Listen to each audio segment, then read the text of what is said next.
Merhaba sevgili dostlarım. Bugün 6 Aralık 2020 yarı kuşağısı, hava sıcaklığı yaklaşık olarak 18 derece. Hep beraber kışlamaya hazırladığımız kovanlarımızın durumuna bakalım. İki kez bunlara teşvik beslemesi yaptım. Durumunu hep beraber gözlemleyelim. Bu güçlü kolonilerinden bir tanesi.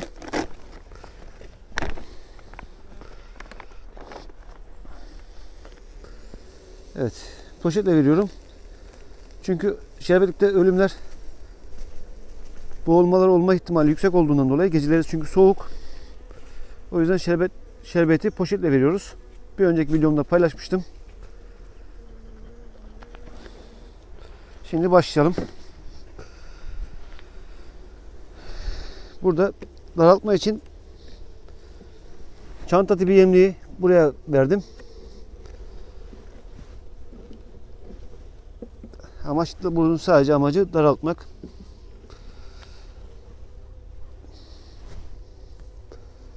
Sonuçtan durumuna bakalım. Nedir durumu?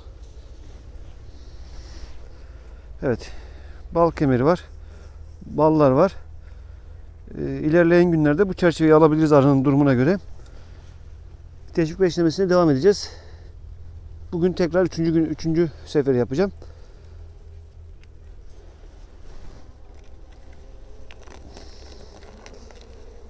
Şöyle alalım bunu.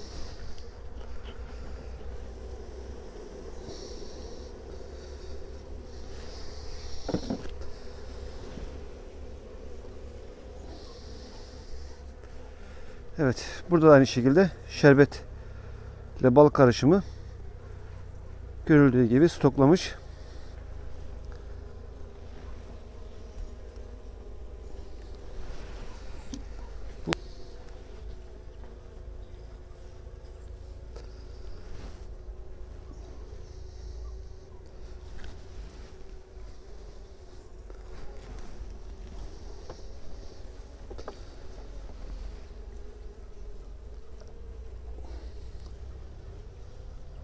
Evet arkadaşlar, görüldüğü gibi komple ballı çıtamız, polen var alt taraflarda. Gayet güzel, kışlamaya hazır bir kovanımız. Yavrularına bakıp kapatacağım artık çünkü havalar serin. Normalde bu kadar uzun süre açmıyorum ben kovanlarımı. Yukarıdan gözlemleyip kapatıyorum.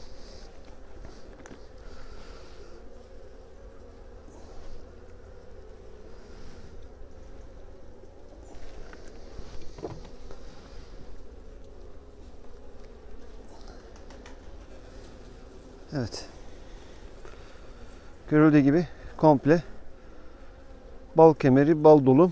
En sondaki çıtayı bir sonraki hafta alabilirim duruma göre. Arının yoğunluğuna göre. Artık yavrulu alana gelmiş olmamız gerekiyor.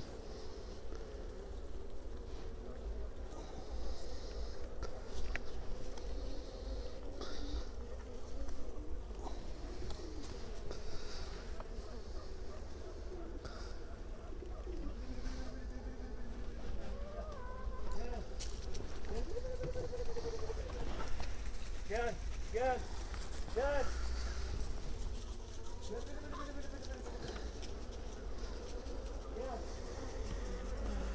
Evet. Yavrulu alana geldik.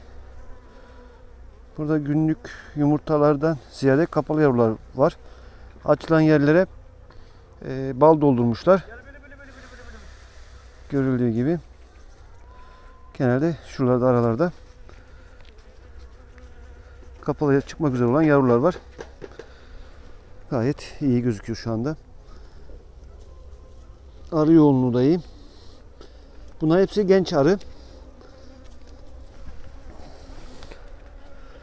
Bunlar, bu kovanımız bir aksilik olmazsa, hastalık olmazsa yeni seneye çıkmayı garantilemiş durumda. Arı yoğunluğu da iyi. Stoğu da iyi. Artık yavrulu alana gelmiş olmamız gerekiyor. Bakalım durumu nedir?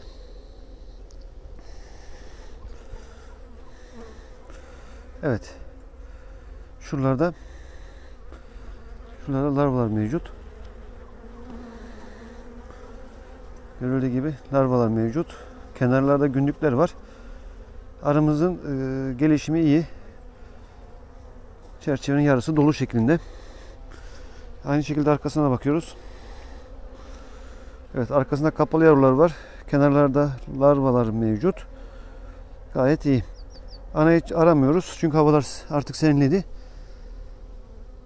Yavruları da üşütmemek gerekiyor. Fazla uzun süre durmaması gerekiyor. Son çıtamıza da bakıp arımızı artık kapatacağız.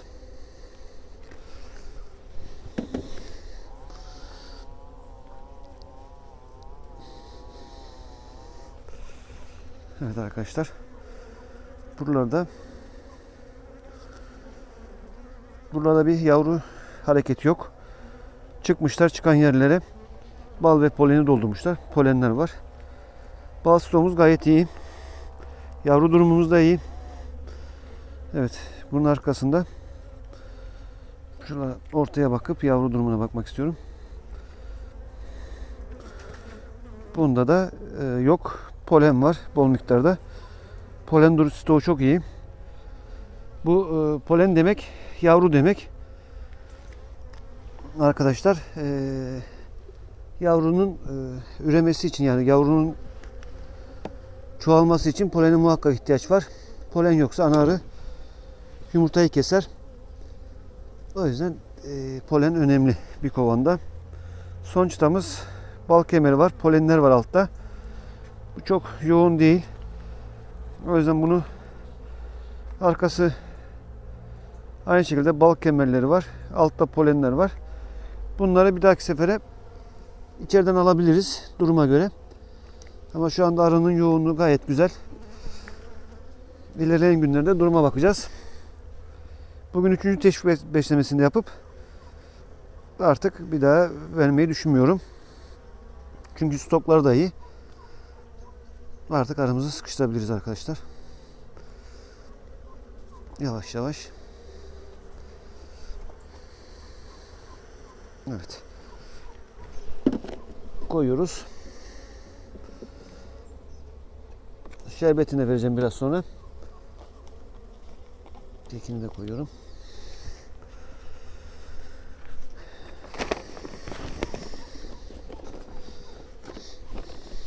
Evet arkadaşlar, bir videonun daha sonuna geldik. Umarım video hoşunuza gitmiştir. Ne diyoruz? Muhakkak videoların altına yorumlarınızı ve desteklerinizi bekliyorum arkadaşlar. Ne diyoruz? Sağlıcakla, hoşça kalın, dostça kalın, sağlıcakla kalın arkadaşlar.